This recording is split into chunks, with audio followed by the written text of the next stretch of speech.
So, does Bill Gates have a point? In a bombshell statement last week, the Microsoft founder come billionaire philanthropist, arguing that environmentalists devote too much effort to the planet's warming temperatures and not enough to helping humans adapt to the new normal. Gates turning up the heat on delegates traveling to the COP30, the annual UN climate summit this year in the Brazilian Amazon city of Belém. We'll review the argument that the transition to cleaner energies is already bearing fruits, rendering 2015 Paris Agreement projections out of date, or with coal and oil production still rising, whether it's too soon to take the foot off the gas of green investment. In an age of echo chambers and slashed public spending, the far right seizing on Gates's remarks as proof, they say, that climate change is a hoax. This, as many European conservatives push to roll back environmental norms, this in the name of slashing red tape and competitiveness. So, as insurance companies count the cost of rising sea levels, fiercer storms, and deadlier fires, how best to invest in humanity's common future? Today in the France 24 debate, is Bill Gates right about climate change priorities? With us from Rio de Janeiro, where she's attending the World Mayors Summit that precedes COP30, Hélène Chartier, Director of Urban Planning and Design at the advocacy group that brings together municipalities from around the globe, C40 Cities. Thanks for joining us. Thank you very much for inviting me. From Brussels, French member of the European Parliament, Thomas Pellerin-Carlin of the centre-left Place Publique Party. Welcome to the show. Happy to be here. She's an economist specializing in environmental policy. Cristina Peñasco, researcher at Sciences Po's Laboratory for Interdisciplinary Evaluation of Public Policies. Thanks for joining us. Thank you very much. And we welcome back energy and transport analyst and consultant Nicolas Mélan. Good to see you. Hi, good evening, François. A reminder, if you're on the go, you can listen to the show wherever podcasts are streamed. It's time to put human welfare at the center of our climate strategies. That's the clarion call posted to Bill Gates's website. Although climate change will have serious consequences particularly for people in the poorest countries, it will not lead to humanity's demise, he argues. Gates arguing, thanks to a chart that you see here, that innovation has cut projected future emissions by 40% in the 10 years since the Paris agreements. And after Washington's gutting of international funding for the developing world, the Microsoft co-founder sounding the alarm over the Gates Foundation's original remit, which is vaccines and alleviating poverty. Gavi, the vaccine buying fund, will have 25% less money for the next 5 years compared to the past 5 years. We have to think rigorously and numerically about how to put the time and money we do have to the best use. Hélène Chartier, your reaction to this manifesto to pivot our thinking when it comes to climate change and global warming? Yeah, I think a few years ago, everyone was talking only about emission reduction. And in some way, we needed to bring climate adaptation, so how to prepare our cities and our country to be ready for the increasing of climate risk. But I think now we are seeing a bit the opposite happening. And I think it's we need to find the right balance. We should not oppose emission reduction and urban adaptation because both are essential and they are in some way two sides of the same fight. If we limit GHG emission, we can also limit the severity of the climate events. And also it's important because scientists are warning us about the risk of a tipping point, which could really trigger a form of chain reaction of climate events. For example, heat and drought leading to wildfire, which turn in increasing emission. So it's very important to bring the two legs of the climate change, reducing emission and preparing our cities and country to the increasing climate risk together.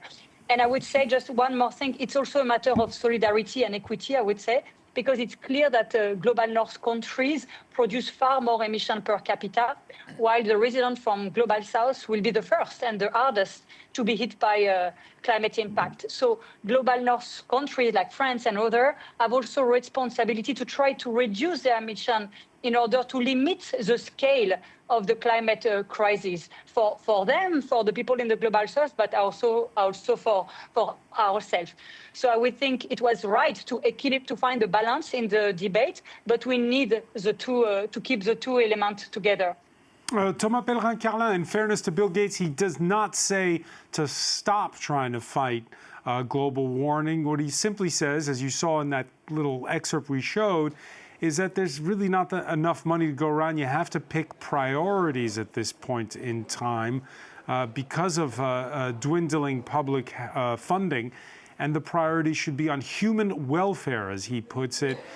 Do you agree with Eric Chartier that the pendulum swings a little too far with this statement that he put out? I mean, it's really a matter of interpretation, but in truth, the only way for us to act in a way that will allow humankind to survive the 21st century is to work both on climate change mitigation, so that means cleaner energy, electric cars, etc., and also on climate change adaptation, because there is a part of climate change that is already irreversible. And the objective, why we are doing this, is to make sure that we can live happy lives, both as an individual and as a collective, as a civilization, throughout the 21st century and hopefully the one after that. So we need to do both. Then the question is how we can put human welfare at the center of climate policy. That's what we are fighting for here in the European Parliament. Let me give you just one example. We're fighting for the European social leasing scheme. And the idea is very simple. It's to allow rural Europeans that have a low income to have access to an electric car, and they just need to pay a small rent, a monthly fee of 80 to 150 euros per month. So they can have access to the small electric car that will improve their human welfare while also acting for climate and for the European automotive industry. Nico Damiro, is there enough money to do both, to climate mitigation and adaptation to the new normal?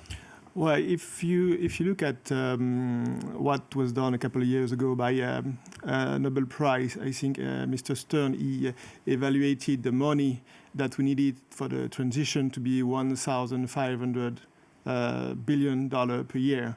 That's what was supposed to be, the transfer from the rich country to the poor countries for clean energy adaptation. But what did we get out of this 1,500 billion euro on eventually every year? I think the number is 10. So it's obviously not happening. This financing is there's not enough money. The money is not there. So where's the priority?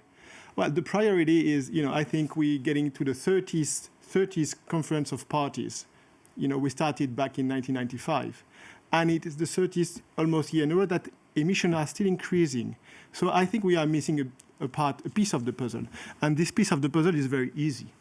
It's the fact that China joined, World Trade Organization back in 2001, and rich countries outsource their production back to China, made out of coal. So we basically live in a world made out of coal, which is about 1/3 of emission.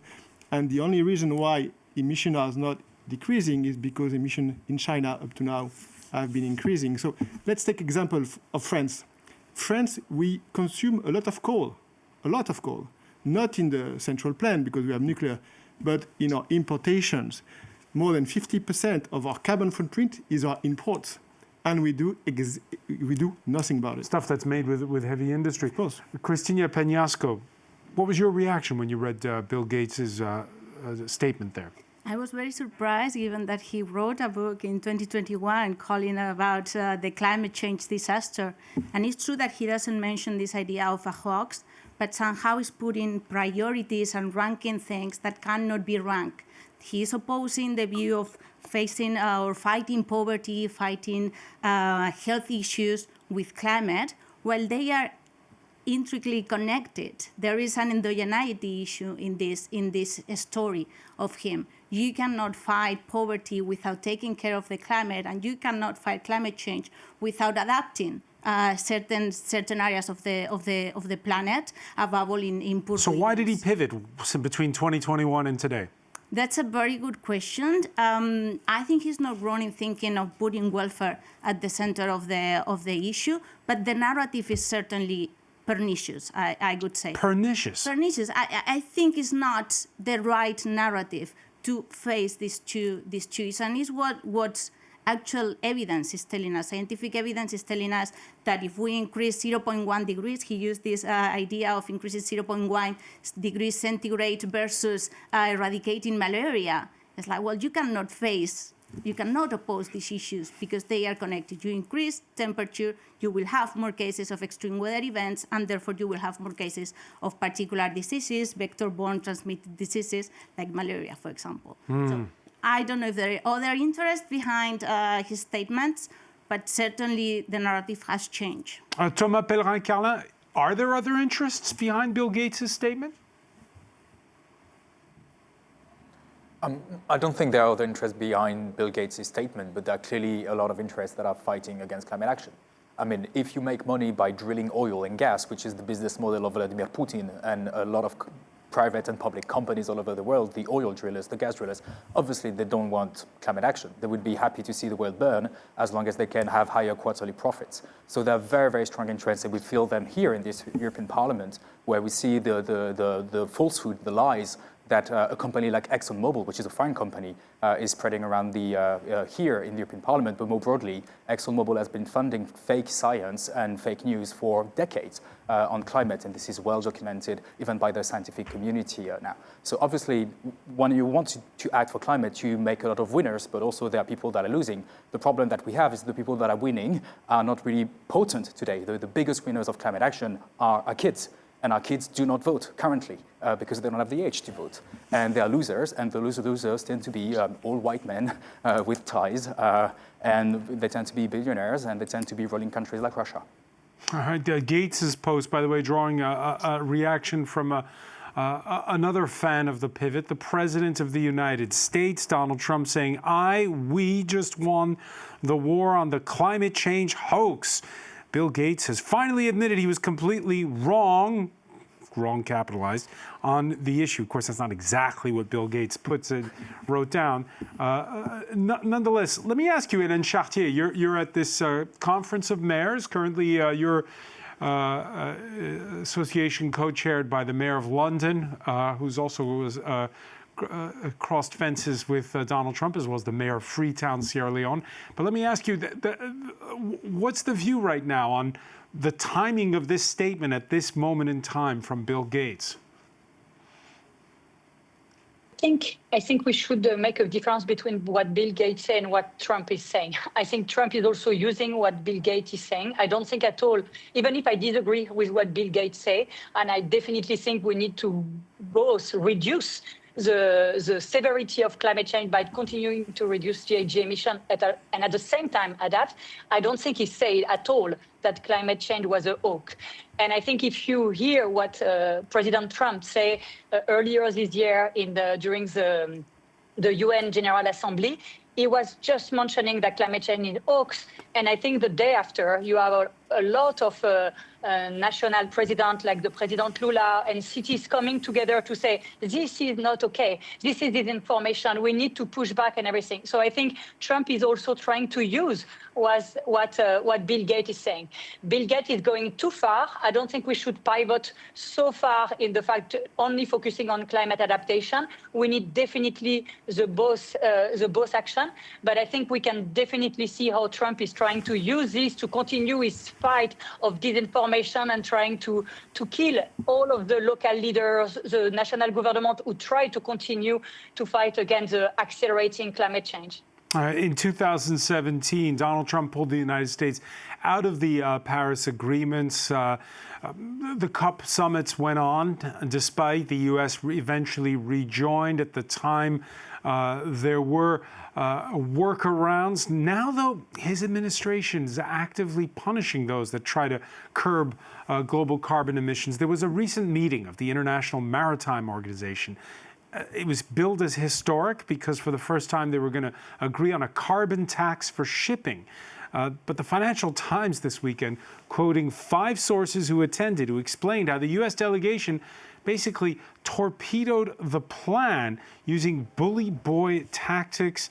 One of those delegates saying they went from delegation to delegation, threatening them, telling them to go back to speak to their capitals, warning what would happen if they didn't change their minds. The article, Nicolas Mélan also says that they warned some of the African and Caribbean delegates that they and their families wouldn't get visas if they voted in favor of this measure. You were complaining about China, but the United States is acting a little differently than it did the first time Donald Trump. Yeah, but there is something interesting that I like to explain here. Donald Trump obviously is seeing that climate change is a hoax, and he's been reducing, for example, tax credit for electric cars. But in what he does, it's slightly different, because when he was first in office, he replaced coal in electricity generation by gas, and that reduced a lot of CO2 emission from the US. And now, what he is doing now with his import tax, 34% on China, and maybe 100% on top of this. He's pulling EV subsidies in the United States. Yeah, but this tax on countries such as China, such as India, those very polluting countries using a lot of coal, this could be a way to actually reduce CO2 emission globally. What are we doing in Europe? Do you know which free trade agreement we are discussing with? We are now discussing with India, top 2nd country using coal in the world, and with Indonesia, number 3. So we are actually doing the other way around. So at the end of the story, there is what people say, and there is what people do. But I'm suspecting, and we'll have to follow this, looking at China's export to the US. China economy is going to contract with what happened in the US. And that could be a very good news for the climate and for its emission. Do you agree with that, Cristina Peñasco? I have the feeling that China is doing a lot in terms of investments, even if obviously in terms of coal they are doing a lot. In reality, they are putting a lot of money in renewable energy, in clean energy, and investments that are very important for the transition. But they still have 60% of electricity from coal. Absolutely, I don't deny that. But in the case of the US, I think it's slightly different, as what you were saying before about the fact that the US has left the COP framework and so on and so forth. Sometimes it's better that they are out of the table, because otherwise they are going to oppose this particular type of policies or the agreements that they have reached before. And if they are not on the table, we will be able to take it all as well into consideration that in the US, for example, there are many policies, the environmental policies, green policies, if we call it that way, that take place at the state level and not at the federal level. So this framework is not being that much affected by Trump policies per se. So it's not a bad thing in one way if they are going to oppose that they don't sit on the table. All right, so we looked at the reaction of Donald Trump. Let's look at another reaction, that of Jeffrey Sachs. He's a known scientist, director of the Center for Sustainable Development at New York's Columbia University. He called Bill Gates' memo pointlessly vague, unhelpful, and confusing. There is no reason to pit poverty reduction versus climate transformation. Both are utterly feasible, and readily so, if the big oil lobby is brought under control. Thomas Pellerin-Carlin, again, we're trying to figure out the timing of all of this, again, just ahead of COP30. Your thoughts? I mean, first let me say one word about Donald J. Trump. We're talking about the guy that was providing medical advice to people during COVID, saying that you can cure COVID by drinking bleach. That is Donald J. Trump. So let's maybe, not pay too much attention to the pseudo-scientific advice he's giving us. His energy policy is controlled by the oil lobby. His entire energy policy is economically insane. Trump has been canceling offshore wind projects that were already financed, already built under construction. The impact of that is the destruction of American jobs. The impact of that cancelling is also that there will be less electricity in the USA. And the USA is already suffering from blackouts because they have, pardon my French, but a very shitty electricity grid. So we need to stay focused on the ball. What is the cheapest source of electricity in the world today? It depends on the places of the world, but it's always either solar or wind power or hydropower. And those are 3 key renewable electricity sources. We've made a lot of progress over the last 10 and 20 years. A lot of that has to do about innovation, and that Bill Gates' point is clear on that, and he is right. But innovation is not something that falls from the sky. It is the creation of human efforts. It is engineers and workers and entrepreneurs and investors that are putting time and money in order to improve the way we produce, the way we transport, the way we consume energy, and that is absolutely critical that we continue to have the policy framework that supports that kind of innovation to happen so we can live better lives. There would be slightly different lives, but they will be improved as a result of the policies that we do. And that, of course, has to do with cleaner energy, but also on how we can adapt our way of life to an already warmer planet. And let me maybe just say one last thing, building on what Jeffrey Sachs is saying. There is no way we solve poverty in the world if we fail on climate change. If we fail on climate change, there will be no way to feed the global population. Full stop. And the poor people will be the first one to starve to death. Yeah, but and again, Thomas, we need to grasp and understand that the only... It's a question of limited resources for public finances. It's where do you put... if you don't have enough money to do both, the research for innovation that you describe, and helping people prepare for this new normal, then where's the priority? Okay, two things here. First, we're spending a lot of money now. We're spending a lot of money buying oil and gas. We Europeans, we spend €1 billion per day to buy foreign Iranian, Trump, and Russian oil and gas. So the money is there. The fossil fuel system is extremely expensive. And the people that pay the price are the kids that die as a result of air pollution. It's the farmers from even my home region of Normandy that are fighting drought in Normandy and that worry about whether they will be able to produce cattle and milk, even in a place like Vire in Calvados, where I'm from. So those are the people that are paying the price of the very expensive price of the fossil fuel system. And on adaptation, I mean, I'm sorry, we don't need more money for adaptation. We need common sense, which adaptation is not about spending more money to build more dams. It is first and foremost about including the climate impacts that we already know are happening and will worsen in the future in everything that we do from an infrastructure perspective. Maybe we need a few millions here and there for research on adaptation. Well, actually, we do need that. Satellite and early warning system and supporting firefighters, absolutely. But for adaptation, it's really about making a smart investment. Investing in the world as it will be in the future, not the world that some crazy US president thinks we're going to have. And again, there are workarounds even in the United States. The U.S. Chamber of Commerce put out a study in collaboration with private insurance provider Allstate, which finds that for every dollar invested in disaster preparedness, the United States could save $33. That's according to that one study. So let me ask you, Eden Chartier, what's on the agenda at the mayor's conference you're attending and at COP30? What's the priority? I think today, I mean, we have 2 days where it's really mayors and local governments who are coming together and discussing, I would say, both, how they could accelerate their climate adaptation agenda. So we are discussing how we are accelerating retrofit building. And actually, for example, retrofitting building is a very good way to do both. You reduce your energy bill, but you also reduce the overheat in your flat or in your house. So there is also a way to bring the two actions together. So they discuss how they change the way they plan and design city, how we, for example, in the global south, trying to limit the expansion of cities in places that are very dangerous in terms of flooding or landslide. And that's, for example, if you took what happened in Valencia, you were mentioning before, it's not in global south, but we know that the way we have been expanding cities didn't take at all into account the reality of the flooding risk in the city. So we need to help city to better understand what's going to happen, to bring back nature in city. We know that green space, permeable soil is the best way for city today to reduce flooding, to also bring back freshness in cities. So there is a lot of things to discuss to accelerate the adaptation of cities, but also at the same time to reduce emission, car dependency in city, to also reduce the energy bill of the citizen. So I think there is a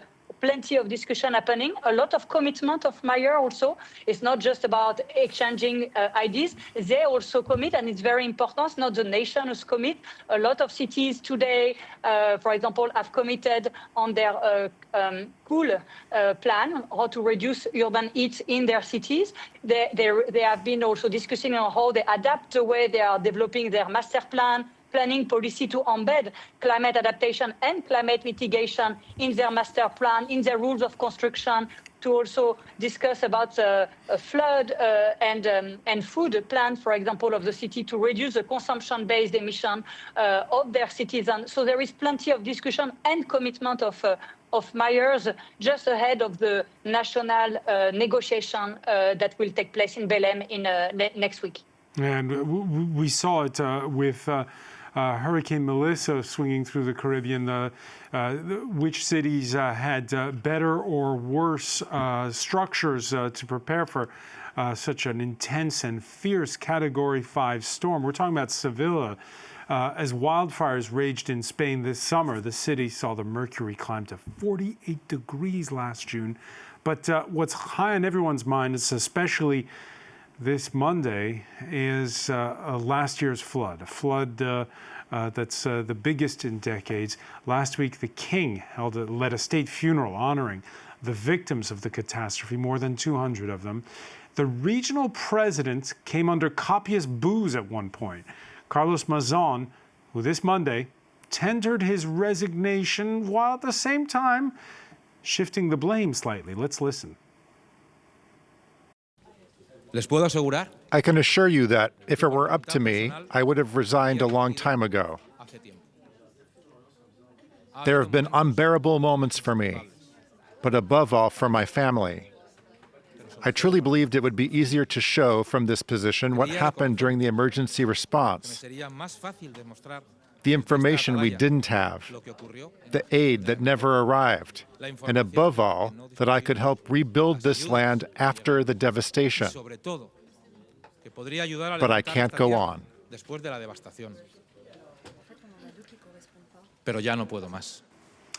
Cristina Peñasco, your reaction there, listening to the now former president of the Valencia region. I just see a lack of political responsibility on his statements. I mean, he's resigning 1 year later, while she had to have resigned. At the moment, he didn't attend his duties as president of the Valencian community. There were a lot of issues. He's fine in saying that there was lack of aid flowing and so on and so forth, but there was a first alarm that arrived late and he was not in the meeting he had to be. So I think he should have taken responsibility and accountability of this way before. And I mean, better late than never, but in reality, I think... What's the lesson of Valencia for Europe and for the world? That these events are happening way more frequently than before, and way more strongly than before, something that Hélène has mentioned as well.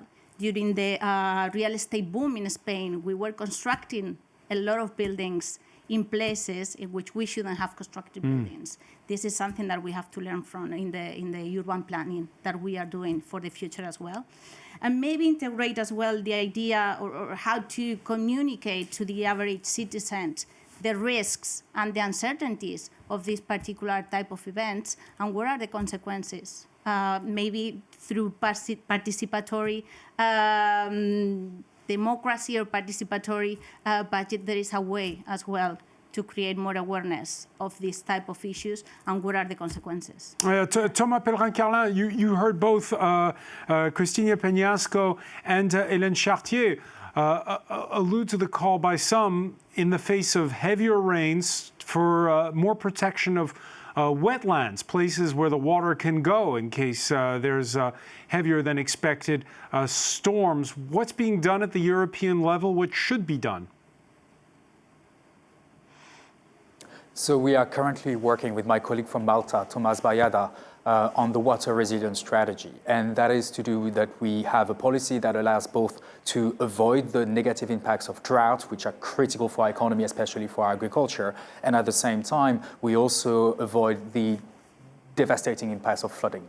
Because in a way, climate change is a disruption of the natural cycle of water. And climate change means that we will have more severe drought and more severe floods at the same time. And if you just want to test that, you can test that actually at home. If you've got a dry sponge and you put water on top, the sponge does not drink the water. And that's what we see happening. So we need to have a comprehensive policy there, and I hope our colleagues from the centre-right, from the Christian Democrats, will agree to work with us, and not with the far-right, on our agricultural policy.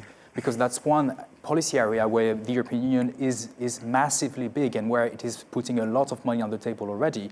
We need to make sure that this favors the type of agriculture we need in order to have a resilient system so we can avoid drought and floods. And at the end of the day, we can do what politics is all about, which is improving people's life and making sure that people can first live and second, obviously, live happily. Except right now, in Europe, with or without Donald Trump, leaders are talking about too much red tape. The latest EU summit 10 days ago, the likes of France's president, Italy's prime minister, Germany's chancellor, urging a lighter touch on environmental norms. None of us question the goal of protecting the climate. We all agree that we must combine this with the competitiveness of the European industry. This involves technology and its development across Europe. We must keep pace and watch what is happening across the world. Thomas Pellerin-Carlin, it doesn't sound like the Christian Democrat Chancellor of Germany is on your side when it comes to wetlands. I mean, we need to be clear. So we had a vote recently on a new EU regulation that will be adding red tape by banning marketing practices from private companies that want to sell lentils and other type of vegetarian protein, labeling that as a veggie burger, for instance. And so therefore, when I hear people that they say they want to cut red tape, I just want to check where they voted on that. And they voted like the majority of the centre-right, but not only, and the entirety of the far-right voted in favour of that amendment in the European Parliament. And therefore, they created red tape while making actually the transition towards vegetable protein harder for many, many people in Europe and destroying economic activity from farmers that are growing cereals and lentils and need to have a market for this. So we need to be clear, like this is an excuse. Obviously, I'm in favor of simplicity. Like, who is against simplicity? Let's be clear. But let's not kid ourselves. This is a rhetorical argument that is not backed by any strong political will. The one thing that I expect from the Chancellor of Germany to do is to say that we need a bigger European budget so we can face all the challenges that Europe is facing. Obviously, number one is defense, given the Russian war on European civilization that is currently happening, but also climate. And those two things are related, because the most peaceful way for us Europeans to defeat Russia, to defeat Vladimir Putin, is to make sure that we do the global clean energy transformation. Because a world without oil and gas is not only a world where we can have peace through climate action and climate protection, it's also a world where we can achieve peace in Europe through the weakening of the Russian economy. Nicolas Mélan? Yeah, I mean, norms is usually a good thing. It's a good way to protect yourself. That's why we had the most protective automotive industry, because we had norms, crash norms, environment norms. But the problem is in Europe is we are the only one to respect the norms. And we should impose those norms on our importers. So this is an important question. You talk about the automotive industry. There's this objective for Europe by the year 2030. 2035. 2035, yeah. Excuse me, you're correct. To switch away from combustion engines to either hybrids or electric vehicles. Yeah. Is the EU going to roll that back? Well, in the meantime, they have this objective to get rid of ICE, which is probably a good thing because we don't have oil in Europe. But on the same side, there is a norm in Europe that encourages manufacturers to produce big cars. I call them electric tank. And not all the Europeans are going to be able to buy electric tanks. They're going to be able to buy Chinese cheap cars. So the problem for this, with this target for the time being, is with no protection from China. Should it be rolled back? Well, it should be. Maybe add some other, we should make sure that by then we don't buy all the cars from China made out of coal, basically. Cristina Peñasco, the way things are going right now in Brussels, in European capitals, do you see the EU sticking to that climate target when you saw those leaders saying, look, let's pause a little bit on the Green Deal here? I think we should take into consideration in this particular case what the public perceives as well. So rolling back on green or thinking about a green backlash, something like that, it doesn't make sense for Europe in this very moment. And I think this idea as well of counter or opposing views of competitiveness and the green transition is a fallacy, because it can go hand in hand. It's true, as Nicolas mentioned before, that we are having a lot of rules that we need to pay for, but in reality, this can bring competitiveness to Europe, and people, the general citizenship, should understand this or might want to understand this. And this is a way to go on to move forward in particular, and I don't think European cities or countries are going to stop the transition. I think the process is going on. We need to think forward. We need to invest in infrastructure and just bring the idea of distributional issues, which is one of the problems that we are facing with the general public, on top of the agenda as well. So there is not this green backlash in terms of policies. Hélène Chartier, regarding this green backlash, do you feel as though you're playing defense? I realize that the mayor's conference represents urban areas, which are very specific. Obviously, a lot of constituents in those cities don't even own cars. But do you feel as though you're playing defense right now? I think cities are acting very fast. We have seen that, for example, cities who are part of the C40 network today, they are reducing their emission 3 times faster than their nation. So there is, the day after Trump, during his first mandate, left the Paris Agreement, the mayors of most of American cities say they will stay in the Paris Agreement and will continue to accelerate. I think there is an opportunity for cities to continue to advance on their climate agenda, and to do that in a way that is in some way business friendly.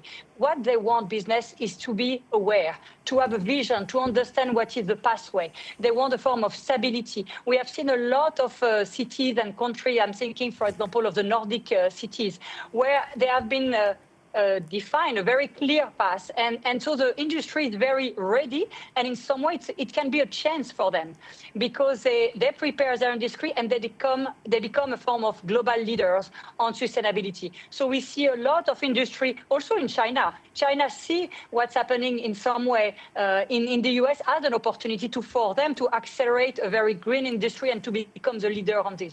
So I think it's important to have norms, and I think mayors want to continue to regulate the construction. We need to reduce the use of steel. We need to reduce the use of cement to reduce energy. We need to bring more nature, permeable space in urban development. All of these mean policies, but I think it's possible, and the industry is on board as soon as they are prepared and there is a form of pathway for them so they can be ready and contribute to this transformation. So we need a form of collaboration between the private sector and the city to accelerate the green transition. All right, so that's at the municipal level. Thomas Pellerin-Carlin, there's going to be municipal elections in France coming up next March. There are a lot of green-run cities. They may or may not do well, the green mayors, with all of the issues that have just been spelled out there by Hélène Chartier. But at the national level, the Greens and those that are environmentalists are on the back foot. We saw it no later than last Wednesday. They underperformed in the Dutch elections. Why are the Greens not doing as well as they were a few years back? I think we should not assume that the Green voters are voting only for the Green Party. I can tell you that from my personal experience. I mean, I was a researcher for a decade. I became a politician a year and a half ago, and I was running on the Social Democratic ticket led by Raphael Glucksmann for the European elections in France. And we did very well. And one of the reasons why we did very well is because we had a green policy agenda that was obviously linked to our sovereignty as French and as Europeans vis-à-vis foreign powers like Russia. That was obviously also linked to the social justice agenda that has been the core agenda of the social democracy in Europe for more than a century. century now. So you don't think that environmentalists currently you don't think that environmentalists currently are on the back foot? People in France to vote for our list and to create what arguably was a big electoral surprise in France, and we forgot about it because of the snap election. But that is what happened. So assuming that the Green vote goes only to the Green parties, really looking at this from a very, very narrow lens, I can tell you of many members of the European Parliament, from the centrists, from the Social Democrats, but also from the EPP, from the Christian Democrats, that are really green when it comes to the public policy. Coming back on the Dutch elections, there were two parties from the center-right, CDA and BBB. CDA is a pro-climate party. They performed exceptionally well in the Netherlands in the Dutch election. They came close second. The BBB was a party formed recently against the Green Deal. They are also in the EPP, in the center-right political family, and they did very badly. And to me, that is the example that if you want to be a pragmatic politician today, regardless of whether you're left-wing or center-right, you need to have green policies. Otherwise, the young people and everybody who cares about the future of their kids will simply not take you seriously, and for good reasons. Cristina Peñasco, what's your feeling right now as we head towards the end of 2025 when it comes to political ecology, as we call it here in France?